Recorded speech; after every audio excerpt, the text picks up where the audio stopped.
Hello दोस्तों, welcome to my channel. आज की जो आप वीडियो देख रहे हैं इसमें हम लोग देखेंगे मगध साम्राज्य का उदय। आखिर मगध साम्राज्य का कैसे उदय होता है और इससे रिलेटेड आपका जैसे कि कोई भी ये स्पेशली आपका पीसीएस एग्ज़ाम के लिए है, यानी कि कोई भी एग्ज़ाम जैसे कि आप उसमें मेंस राइटिंग के लिए भी से आप इसको वीडियो बनाया जा रहा है। तो चलिए हम लोग देखते हैं कि जो है मगध साम्राज्य का उदय कैसे हुआ और उसका उदय के पीछे आखिर कुछ तो रीज़न रहा होगा, तो वो सारा चीज़ हम लोग यहाँ पर देखने वाले हैं। ठीक है, तो चलिए।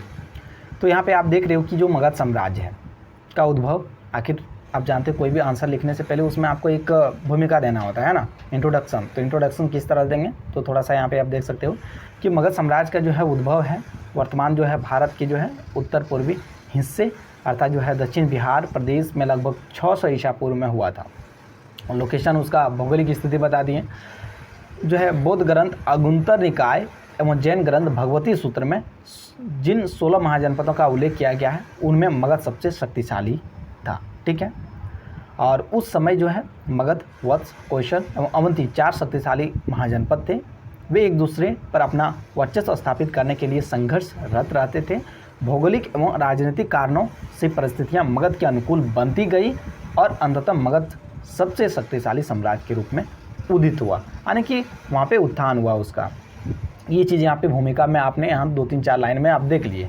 ठीक है, अब जो यहाँ पे देखेंगे आखिर तो ये सारा चीज़ बता दी कि मगध तो इस तरह से हो गया, लेकिन आखिर तो यहाँ पे ये टेलर आपको देखा ना, अब आखिर इसका पूरा आखिर रीजन क्या रहा, तो वो सारा चीज़ें एक एक करके हम लोग देखेंगे। यहाँ क्या है, मगध साम्राज्य का जो संस्थापक बृहद्रथ को माना गया है, यानी किसको माना गया, बृहद्रथ को, जिसने अपनी जो राजधानी है गृहरज को बनाया। और बृहद्रथ का जो पुत्र हुआ कौन थे नाम, जरासंध हुआ, जो एक प्रतापी राजा था। और इसका उल्लेख जो महाभारत में भी मिलता है वही जिसके बारे में आप समझ रहे हैं। ठीक है, इस साम्राज्य में कई राजवंशों ने शासन किया और मगध को जो है सर्वोच्च मुकाम तक पहुंचाया। बृहद्रथ वंश की जो है पश्चात जो है हर्यक वंश ने मगध साम्राज्य को सुदृढ़ किया। शिशुनाग वंश एवं नंद वंश ने इसे जो है विस्तार दिया और मौर्य वंश ने इसे सर्वोच्चता प्रदान की। यानी कि यहाँ पे किस तरह से किन्होंने कितना अपना ये क्या, हालांकि एक करके अगर आप देखोगे तो काफ़ी चीज़ यहाँ पे आपको मिलेगा कि जो बृहद्रथ वंश के द्वारा इसमें क्या क्या विकास किया गया, फिर हर्यक वंश के द्वारा क्या क्या किया, हर्यक वंश में कौन कौन से शासक थे, वो सारा चीज़ें यहाँ पे आप चाहो तो दे सकते हो। ठीक है, हालांकि ये हम लोग यहाँ पे मगध के केवल साम्राज्य का उदय के बारे में देख रहे हैं, तो हालांकि कुछ कुछ हम लोग उसको भी देख लेंगे। ठीक है, तो चलिए यहाँ पे मगध की भौगोलिक स्थिति देखेंगे। क्या देखेंगे, मगध की भौगोलिक स्थिति। आखिर उसके उत्थान में आखिर भौगोलिक स्थिति तो पहला रीजन जो भूमिका में ही हम लोगों ने देखा कि भौगोलिक स्थिति ऐसा वहाँ पे उसके अनुकूल बनती गई। तो यहाँ पे क्या अनुकूल बनती गई, चलो पॉइंट वाइज हम लोग देखते हैं। तो ये महाजनपद गंगा घाटी के बड़े भूभाग में फैले थे। इसके 4 शक्तिशाली राज्यों में 3 कौशल, वज्जी और मगध मध्य गंगा घाटी में स्थित है और चौथा अवंती पश्चिम मालवा में था। यानी कि इसकी भौगोलिक स्थिति के बारे में बता दिया गया। ठीक है, और मगध की जो है पूर्व में अंग, मगध जो है अगर सपोज ये मगध है, इसके पूर्व में कौन था, अंग है, और उत्तर में क्या है, वज्जी है।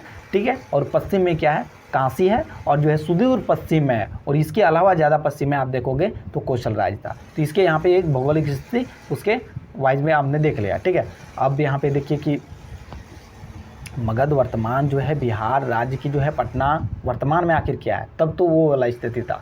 तब वाला स्थिति तो सबको क्लियर नहीं होगा, आखिर आपका वर्तमान स्थिति से तुलना करते हुए बताना पड़ेगा। तो वर्तमान बिहार राज्य की जो है पटना, गया, नालंदा, शाहाबाद के जो है कुछ हिस्सों में फैला हुआ है। ठीक है, और मगध की जो है मिट्टी जड़ों और उपजाऊ थी, यानी कि वहाँ पे भौगोलिक स्थिति की बातें मैं बारे में बोल रहे हैं तो वहाँ की कैसी मिट्टी थी, आगे भूगोल में वो भी ना आ जाएगा। तो जड़ों और उपजाऊ मिट्टी थी। आप जानते हैं गंगा के मैदान काफ़ी उपजाऊ होता है, बांगर खादर वो सारा चीज़ वहाँ पे मिलता है। मगध की जो आरंभिक राजधानी थी, कहाँ पे थी आरंभिक राजधानी, गिरिब्रज। ठीक है, गिरिब्रज थी जहाँ लोह खनिज के साथ जो है तांबे की पर्याप्त मात्रा में उपलब्धता था। ठीक है, उपलब्ध था जो भी है। मौर्य काल में जो है मगध की जो राजधानी है पाटलिपुत्र बनी, जो गंगा, गंडक, सोन, पुनपुन जैसी नदियों की मुहाने में बसा था, जहाँ से दूर दराज इलाकों तक नदी मार्ग से व्यापार होते थे। यानी कि वहाँ पे व्यापार ने साथ दिया। व्यापार ने साथ कैसे दिया, जब देख रहे हैं कि गंगा, गंडक, सोन, पुनपुन जैसी नदियाँ जो है गंगा में मिली, और इस तरह से वहाँ पे आप देख रहे हैं कि वो नदियों ने कहीं ना कहीं जो है खेती करने के लिए, कृषि करने के लिए वहाँ पे एक जो भी आवश्यक चीज़ें मिला उसको सारा चीज़ ने एक अनुकूल स्थितियाँ वहाँ पे क्रिएट करा। ठीक है, अब मगध साम्राज्य की जो संक्षिप्त विकास क्रम के बारे में देख लीजिए, यानी कि उत्थान के बारे में यहाँ पे वो सारा कुछ पॉइंट वाइज आप 4-5 पॉइंट आप देख लिए। ठीक है, ये प्रमुख रीजन थे जो उसका भौगोलिक स्थितियों में काउंट होता। चलो, उदय का एक सहायक तत्व क्या क्या रहा, दूसरा पॉइंट में आखिर कुछ तो मैंने बताया कि उसके लिए सहायक कुछ और भी अन्य तत्व रहे, तो चलिए देख लेते हैं क्या क्या रहा। तो पहला नंबर तो आप देख रहे हो कि जो वहाँ पे उदय एवं विकास में सहायक तत्व रहे, लोहे के समृद्ध भंडार की उपलब्धता। जैसे अपने राजगिरी देखिए, वहाँ पे गिरिब्रज के आसपास जो जितने भी पहाड़ी है, ठीक है, उन्होंने वहाँ पे लोहे की समृद्ध भंडार की उपलब्धता, उपजाऊ गंगा मैदान, नगरों का उत्थान व सिक्कों का प्रचलन, जो राजधानियों का महत्वपूर्ण सामरिक स्थानों पर अवस्थित है। आप जानते हैं कि जो राजधानी था वहाँ पे पटना भी आप देख रहे हैं कि जो बनाया गया वहाँ पे मौर्यकाल में, तो वहाँ पे देखेंगे पटना कहीं ना कहीं घिरा हुआ था नदियों से, यानी कि उसको अगर बाहरी आक्रमण भी करेगा तो कहीं ना कहीं उसको सुरक्षा दे रहा था। गिरिब्रज मतलब जो है पहाड़ियों से घिरी हुई। ठीक है, तो वहाँ पे पहाड़ियों से घिरी होने के कारण वहाँ पे कोई बाहरी मतलब जल्दी से आक्रमण अगर करे भी तो उसको प्रॉब्लम होगा ना, जल्दी से उसको ज़्यादा खतरा नहीं था। ये सारी चीज़ें। इसके अलावा संचार सुगमता करने का मतलब वहाँ पे कहीं ना कहीं हुआ कि एक जगह से दूसरे जगह जाने के लिए संचार सुगमता कहो या मतलब यातायात के लिए कहिए। ठीक है, यानी कि कोई भी सामान एक जगह से दूसरी जगह ले जाने के लिए गंगा नदी से काफ़ी चीज़ वहाँ पे नावों के द्वारा ले जाया जाता था। हाथियों की उपलब्धता, आप जानते हैं कि ये वाला क्षेत्र जो है उस समय आप जानते हैं कि जो मगध के आसिला इलाका वाला में काफ़ी हाथी मिलता था, झारखंड वाला क्षेत्र में काफ़ी हाथी मिलता था उस समय। ठीक है, तो यहाँ इधर से आसपास में उसको हाथी की उपलब्धता मिल गया, इसलिए क्योंकि उसको हाथी अगर मिल गया तो गज सेना एक तैयार करने के लिए आप जानते हैं कि गज सेना कितना मतलब भयानक होता है, तो उसके लिए उसको हेल्प किया। रूढ़ी विरोधी समाज, यानी कि आप देखेंगे जैसे जैसे विकास हुआ वहाँ पे समाज में भी काफ़ी बदलाव आता है, और समाज जो है रूढ़ियों से पूरा नहीं था, वहाँ पे रूढ़ी से मतलब उठ चुका था। ठीक है, समाज एक अच्छे की ओर जा रहा था। ठीक है, हालांकि पूरी तरह से नहीं था, ये नहीं कहा जा सकता है। ठीक है, एक शक्तिशाली शासक वर्ग, यानी कि यहाँ पे जो भी शासक हुए, ठीक है, आप देख रहे हो कि एक एक करके अपने जो भी काल में थे, आप चाहे शिशुनाग वाला में देखेंगे या आप यहाँ पे मगध में जो मौर्य वंश का है, वो सारा चीज़ों को आप देखेंगे कि वो सब शासकों एक ऐसा शासक वहाँ पे हुए जिन्होंने मगध के उत्थान के लिए बहुत ज़्यादा योगदान किया। ठीक है, चलिए योगदान में अगर प्रमुख बात करें आखिर योगदान किन्होंने किया, तो प्रमुख शासक में आप देख लीजिए। पहला तो हर्यक वंश में जो है, आप हर्यक वंश से जानते हैं कि 544 ईसा पूर्व से लेकर 412 ईसा पूर्व तक हर्यक वंश चलता है। इसमें जो है बिंबिसार थे, उन्होंने जो वैवाहिक संबंध को ज़्यादा आधार बनाया है ना। आप देखते हैं कि लिच्छवी गणराज और भी चटक की जो मतलब बहन और भी पंजाब तरफ मध्य देश की कन्या है, उस सब से वैवाहिक संबंध स्थापित किया हर्यक वंश ने। इस तरह से बिंबिसार ने किया। हर्यक वंश में बिंबिसार की जो पुत्र है अजातशत्रु, आप जानते हैं अजातशत्रु ने बिंबिसार की हत्या करके उसका ये किया था, मतलब साम्राज्यवादी कितना थे। ठीक है, साम्राज्य विस्तार करने के लिए अपने पिता तक को भी हत्या करवा देता। उसी तरह आप देखते हैं कि जो उदायन है वो भी अजातशत्रु को हत्या कर देता है, और उसके बाद जो इस हर्यक वंश का जो अंतिम शासक आप देखते हैं वो नागदशक। ठीक है, तो यहाँ पे थोड़े में इतिहास में मिल गया। हर्यक वंश में कितना 4 शासक, कितना बिंबिसार, वो वैवाहिक संबंध के द्वारा विस्तार किया। अजातशत्रु साम्राज्यवादी थे, यानी कि सबको हड़प के या तो मतलब ये करके उससे मतलब उस पर जाके अटैक करके ये किया। और उदायन जो है वो भी थोड़े से उसी तरह का था, बट कहने का मतलब जो अंतिम शासक था नागदशक। ठीक है, अब नागदशक हालांकि थोड़ा सा कम था, उतना ही नहीं था, उसको पराजित कर दिया था। ठीक है, और शिशुनाग वंश का स्थापना हुआ 412 ईसा पूर्व में, और ये चला आपका जाके 412 से लेकर आपका 344 ईसा पूर्व तक। ठीक है, शिशुनाग यानी शिशुनाग नहीं ना नागदशक को ये किया था, अभ्यस्त करके वहाँ पे कब्जा लिया। ठीक है, उसके बाद कालाशोक आया इसी में, नंदीवर्धन। तो आप देख लीजिए कि ये कालाशोक आता किस में है, शिशुनाग वंश में। नंदीवर्धन किस में आता है, शिशुनाग वंश में। ठीक है, अब जो नंद वंश आता है, नंद वंश जो 344 ईसा पूर्व से लेकर 323 ईसा पूर्व। ठीक है, ये महापद्मनंद ने स्टार्ट किया था, जिस वंश का स्थापना किया था, वो एक विकास चलते चलते घनानंद तक चलता है। ठीक है, और घनानंद आप जानते हैं कि घनानंद को एक ऐसा बालक जिसको चंद्रगुप्त मौर्य नामक एक जो मतलब उसके गुरु ने उसको सहायता करते हुए उसको एक ऐसा काबिल बनाया और एक दूसरे वंश का नींव के लिए वहाँ पे डलवाता है। तो उस नींव का क्या नाम है? मौर्य वंश। कब? 322 ईसा पूर्व से लेकर 185 ईसा पूर्व तक चलता है। जब तक कि जो आप देखते हैं कि उसी समय ये भी आया था, विदेशी जो भी था उस सारे से लड़ाई भी किया चंद्रगुप्त ने, और चंद्रगुप्त कितने महान थे। और उसी के जो बाद जो बिंदुसार आता है, बिंदुसार के बाद अशोक आते हैं, यानी अशोक भी कितने थे, उन्होंने किस तरह से उड़ीसा वाला कलिंग युद्ध लड़ा, फिर एक ऐसा शांतिवादी तरीके से अपनाया जो धर्म का जो स्थापना किया और इस तरह से शांति स्थापित किया, है ना। तो ये सारा जो यहाँ पे आप देखें मौर्य वंश, तो हर एक वंश में आप देखेंगे थोड़े से आप ये सारा चीज़ें देख लिए। देखिए हालांकि जो आपको देखिए जब केवल उत्थान के बारे में देखना है तो सारा चीज़ लिखना नहीं है, हर एक वंश के बारे में जस्ट थोड़ी थोड़ी आप जिक्र कर दीजिएगा, काफ़ी चल जाएगा। अब थोड़े से अगर हम लोग हर एक के वंश के बारे में ही देख लें ताकि आपको ज़्यादा क्लियर भी हो जाए, तो हर एक वंश के बारे में थोड़ा सा देख लीजिए।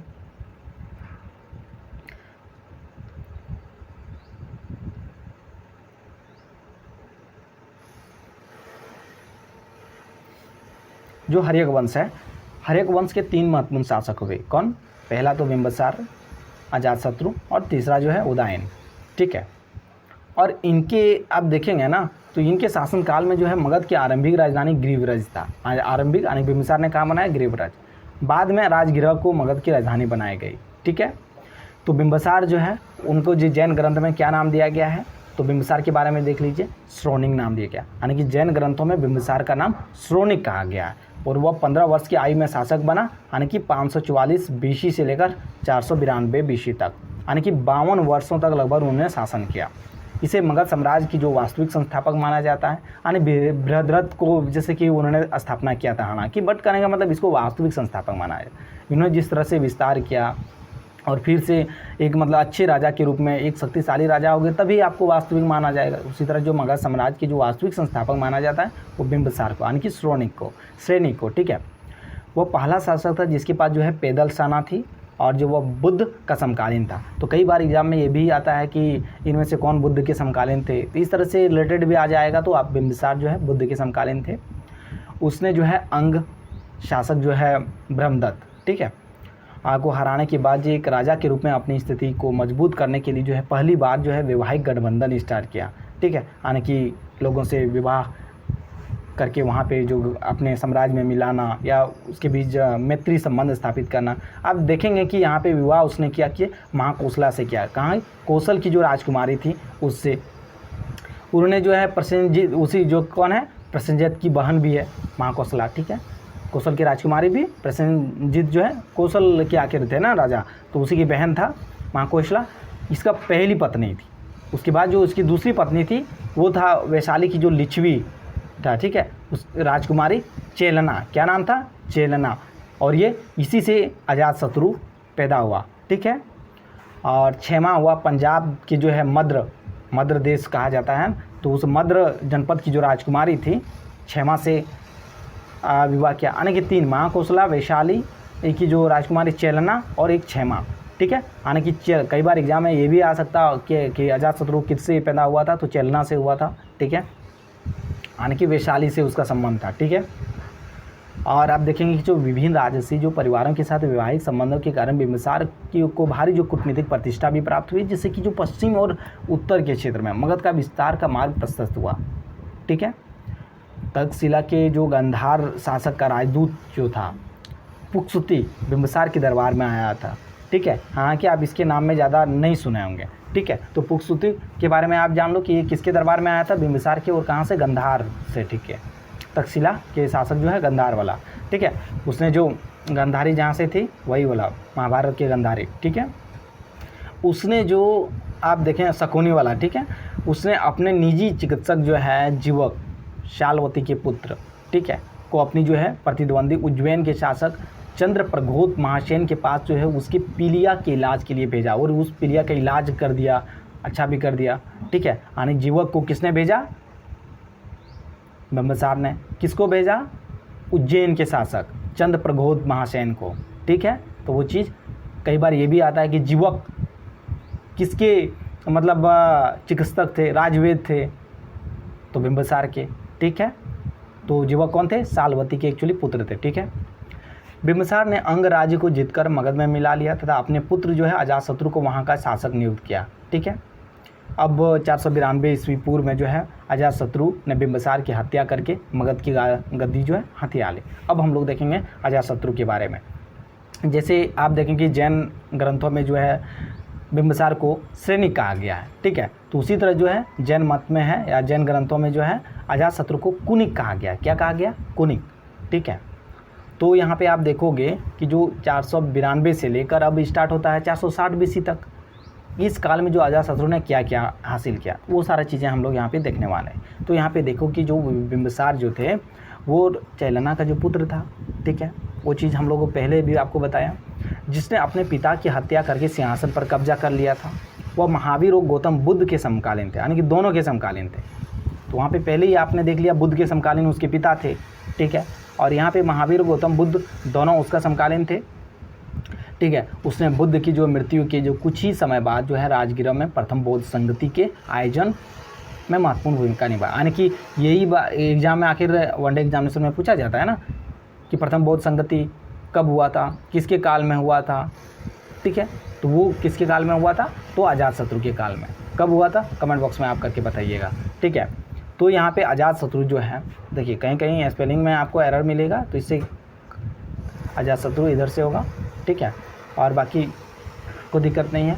का कौशल नरेश प्रसेनजीत से युद्ध हुआ, यानी कि प्रसेनजीत से युद्ध होता है। जीतकर प्रसेनजीत की जो है पुत्री क्या है? वजीरा से विवाह कर लिया। यानी कि जब जीता तो उसके समझौता हुआ उन दोनों के बीच में, तो समझौता के स्वरूप में वजीरा से विवाह करवा दिया गया। ठीक है, अगर यहाँ पे आप देखेंगे इनका उपनाम क्या था? कुनिक था। वह जैन मतानुयायी था, यानी कि जैन धर्म मानने वाला था। ठीक है, मत मानने वाला था। अजातशत्रु जो है लिच्छियों के साथ युद्ध के दौरान जो है पहली बार रथ मूलक और महाशिलाकंटक नामक हथियारों का प्रयोग किया। तो एग्जाम में कई बार आ चुका है कि रथ मूलक और महाशिलाकंटक नामक हथियारों का प्रयोग किसने किया? तो किसने किया? अजातशत्रु ने। किसके विरोध में किया? लिच्छियों के साथ युद्ध के दौरान। ठीक है, और इसके कूटनीतिक मित्र कौन था? मित्र का नाम था वत्सकार। क्या था? वत्सकार की सहायता से जीता भी, और बाद में कांसी और वैशाली को भी मगध में मिला लिया। ठीक है, इस तरह से आपने देखा।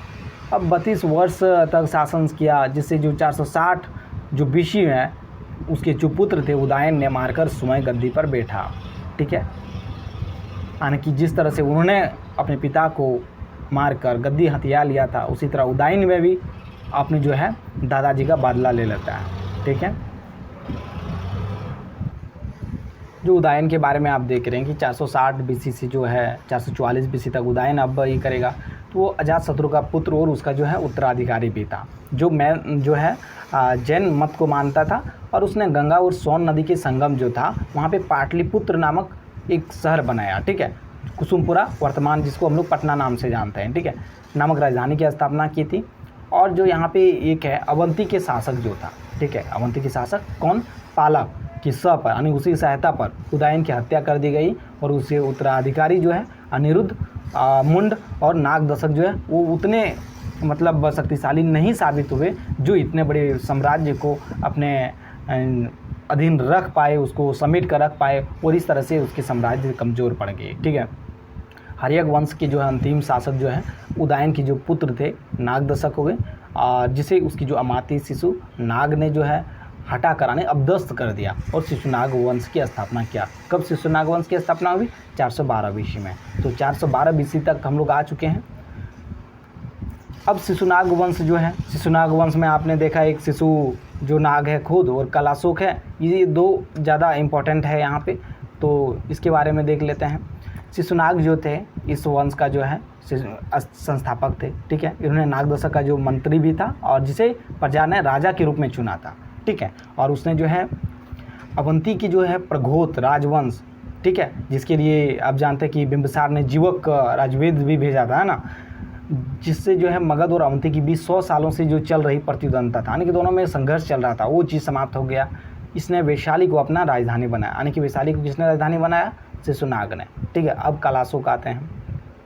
कलाशोक 394 BC में अपना मतलब राजगद्दी लेता है और 366 BC तक चलाता है। ठीक है, कलाशों को काकवर्ण भी कहा गया है, शिशुनाग का उत्तराधिकारी था और महावंश के अनुसार इसको मतलब काकवर्ण कहा गया। ठीक है, और उत्तराधिकारी भी माना जाता है उसका।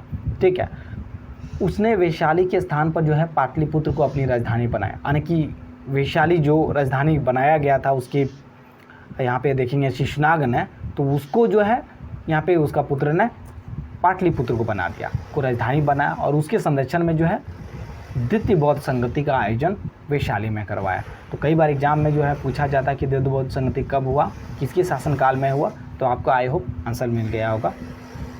अब जो नंद वंश आता है इसके बाद, यह पहला गैर क्षत्रिय राजवंश था। इसका संस्थापक महापद्मनंद था।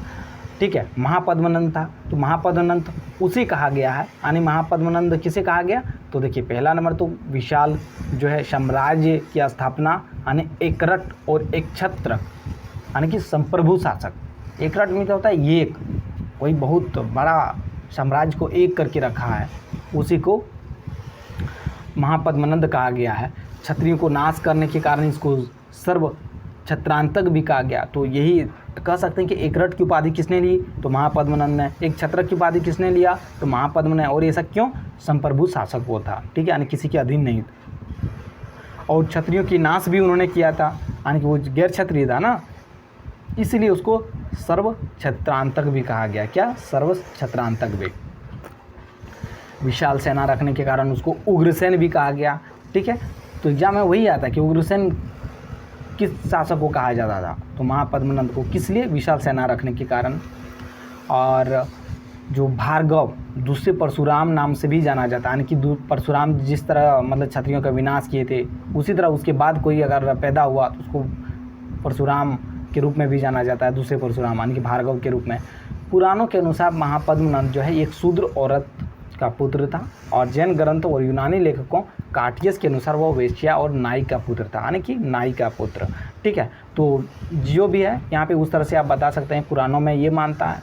और अगर जैन और यूनानी ग्रंथ को आप देखें, काटियस, इस समय उसको वेश्या और एक नाई का पुत्र माना गया है। ठीक है, उसने कौशल पर और कलिंग पर विजय प्राप्त की थी। कलिंग पर विजय प्राप्त करने के बाद जो है महापद्म ने जो थे जिनसेन की उपाधि लिया था। किसकी उपाधि, यानी कि कलिंग पर विजय किया तो कुछ तो उपलक्ष्य मिलेगा, तो जिनसेन का। ठीक है, कि एक प्रतिमा विजय के प्रतीक रूप में मगध में ले आया। और उसके जो 8 पुत्रों में जो घनानंद भी एक था। ठीक है, यानी कि उसके 8 पुत्र थे, कितना, उन्हीं में 8 पुत्रों में से एक घनानंद भी था, जो नंद वंश के जो है अंतिम शासक भी बना। ठीक है, अब घनानंद के बारे में देखते हैं कि वो अंतिम नंद शासक था। उसके शासनकाल के दौरान जो है 326 ईसा पूर्व में जो है अलेक्जेंडर सिकंदर ने उत्तर पश्चिमी भारत पर आक्रमण किया था, लेकिन उसकी जो विशाल सेना ने गंगा घाटी की और आगे बढ़ने से जो है इनकार कर दिया।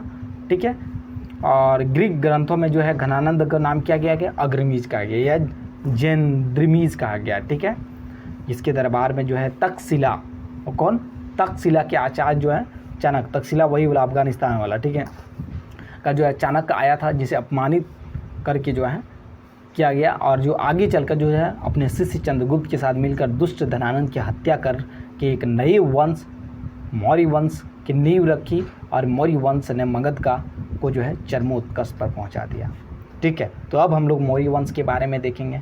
ठीक है, तो जैसे यहाँ पे आप कुछ इतिहास के बारे में देख लें कि यहाँ पे क्या क्या था जो वहाँ पे मगध से रिलेटेड था। सारा वंश के बारे में थोड़ा थोड़ा देख लिए। आई होप आपको वो वंश के बारे में थोड़ी थोड़ी जानकारी तो से आपका रिवीजन हो गया होगा, आपने तो डिटेल में पढ़ ही रखा होगा। ठीक है, तो फिर हम लोग यहाँ पे आते हैं अपना पॉइंट में कि जो मगध साम्राज्य के उदय के आखिर मूल कारण क्या थे। आखिर प्रश्न यही बनता है कि मगध साम्राज्य के उदय का प्रमुख कारण बताइए। ठीक है, प्रश्न ये भी बनता है, तो चलिए हम लोग देखते हैं उसका क्या प्रमुख कारण थे। तो देखिए, निम्नलिखित कारण थे या कारकें जो उसके लिए था जिम्मेदार, जिसके लिए ये मगध साम्राज्य एक शक्तिशाली साम्राज्य के रूप में उभर कर आया। तो पहला क्या था, मगध साम्राज्य का उदय इसकी भौगोलिक स्थितियों के कारण हुआ, क्योंकि राजगिरा और पाटलिपुत्र दोनों राजनीतिक स्थान पर स्थित थे। दूसरा कारण प्राकृतिक जो संसाधनों, विशेषकर लोहा तांबा की बहुतायत मात्रा में उपलब्धता, जिससे उन्हें प्रभावी हथियार बनाने में मदद मिली, उन कृषि उपकरण बनाने में भी मदद मिली। भरपूर कृषि उपज वाली जरूर मिट्टी का जमाव, क्योंकि यह क्षेत्र गंगा की जो उपजाऊ मैदान में स्थित था। और नेक्स्ट पॉइंट में क्या देंगे कि शहरों में उदय और धात्विक मुद्रा के कारण जो है, शहरों के उदय और धात्विक मुद्रा के कारण जो व्यापार व वाणिज्य को बल मिला। और ये व्यापार में कहीं ना कहीं जो जल स्रोत जो है गंगा घाटी, ये काफ़ी गंगा जो है नदी उसके लिए सहायक बना। मगध साम्राज्य का जो है अपरंपरागत चरित्र, यानी वहाँ पे गैर रूढ़िवादी, ठीक है। और जो नेक्स्ट पॉइंट में देखेंगे कि मगध की जो दोनों राजधानियाँ थी, एक राजगिरा और एक पाटलिपुत्र, सामरिक दृष्टिकोण से महत्वपूर्ण थी। राजगिरा पहाड़ियों से घिरी थी और शत्रुओं से पूरी तरह सुरक्षित थी। पाटलिपुत्र सोन जो है गंगा सोन गंडक नदी के संगम पर अवस्थित थी, जो जल दुर्ग से सुरक्षित, यानी कि जल नदियों से सुरक्षित थी और तथा व्यापार के लिए भी अच्छा जल मार्ग में था, इसलिए वो कहीं ना कहीं इसको हेल्प किया। दक्षिण बिहार में गया के जो घने जंगल है, इमारती लकड़ी, सेना के लिए हाथी प्राप्त होते थे। यही कारण था कि जो मगध ने पहली बार युद्ध में हाथियों को बड़ी पैमाने पर प्रयोग किया और एक विस्तृत साम्राज्य की स्थापना करी। इस तरह से आपने यहाँ पे कुछ सारा इंपॉर्टेंट कारक भी बता दिए हैं, या कारण जो भी है, ठीक है। मगध साम्राज्य का उदय का क्या कारण रहा, या कौन से प्रमुख कारक रहे जो मगध साम्राज्य के उत्थान में महत्वपूर्ण भूमिका निभाई, तो ये सारा एक पॉइंट वाइज आपने देखा। आई होप इस वीडियो से आपको डेफिनेटली काफ़ी कुछ यहाँ पे इंपॉर्टेंट चीज़ मिला होगा। और बाकी अपना जो भी नोट्स आप बना रहे हैं उसमें आप ये सारा चीज़ें पॉइंट्स को भी ऐड कर लीजिए अगर कुछ नया मिलता है। वीडियो कैसा लगा कमेंट बॉक्स में करके बताइएगा, और आपको किस टॉपिक पे और भी वीडियो चाहिए कमेंट बॉक्स में करके बताइएगा, हम उसमें भी जल्दी वीडियो लाने का कोशिश करेंगे, ठीक है। हालांकि जो अभी सीरीज चल रहा है आपका वीडियो का जो है JPSC मेंस का, ठीक है, और जैसे कि BPSC मेंस का, वो उस फॉर्म में आपको चल रहा है कि एक एक करके जो है किस तरह से आप वहाँ पे आपका फैक्चुअल डाटा के साथ में एक उत्तर लेखन के लिए आपका जो भी चीज़ है, ठीक है, वो सारा मटेरियल्स आपको वहाँ प्रोवाइड करने का कोशिश किया जा रहा है, ठीक है। नए होंगे तो लाइक कर दीजिएगा और चैनल को भी सब्सक्राइब कर दीजिएगा, अपने दोस्त फ्रेंड्स में भी शेयर कर दीजिएगा। मिलते हैं नेक्स्ट वीडियो में, थैंक यू।